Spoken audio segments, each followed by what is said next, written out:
What is self-compassion?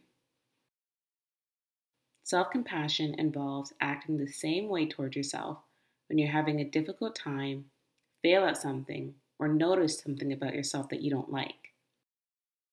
Instead of just ignoring your pain and telling yourself unhelpful things like you're so weak, you stop to tell yourself, this is a really difficult time for me right now, and I have the right to feel upset. How can I ensure that I care for myself in this moment? What is resilience? Resilience is what gives people the psychological strength to cope with stress and hardship. Think about it as if you have an empty well filled with strength. In moments that are very stressful and difficult, you are able to draw from this well to help you cope. Resilient people are able to utilize their skills and strength to cope and recover from problems and challenges.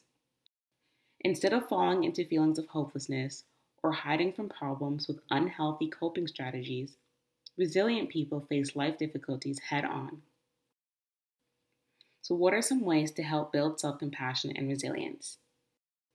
Developing self-compassion and resilience is something you can build in yourself, just like building other skills such as confidence and self-esteem. Here are a few steps you can take to do this. Number 1, reframe your thoughts. Resilient and self-compassionate people are able to look at negative situations realistically, but also in a way that doesn't center on blame or worrying over what cannot be changed. Reframe your thoughts to look for small ways that you can tackle the problem and make changes that will help. This can be done by focusing on the positive things you can do to help get you out of that negative mindset. Number 2, manage stress. Building healthy stress management habits is an effective way to increase your overall resilience. These habits can include behaviors that help your overall health, like getting enough sleep and exercise. Number 3, focus on what you can control. When faced with a crisis or problem, it can be easy to get overwhelmed by things that feel far beyond your control.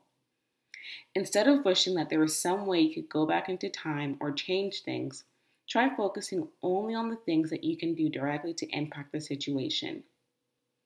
Don't be too hard on yourself.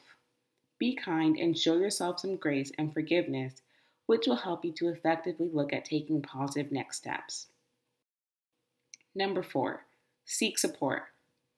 Talking about the difficulties you're coping with doesn't make them go away, but sharing them with a supportive friend or loved one can make you feel like you have someone else who's got your back, which can help you build your resilience. Discussing things with other people can also help you gain insight or reframe things to help you recognize your own self-compassion.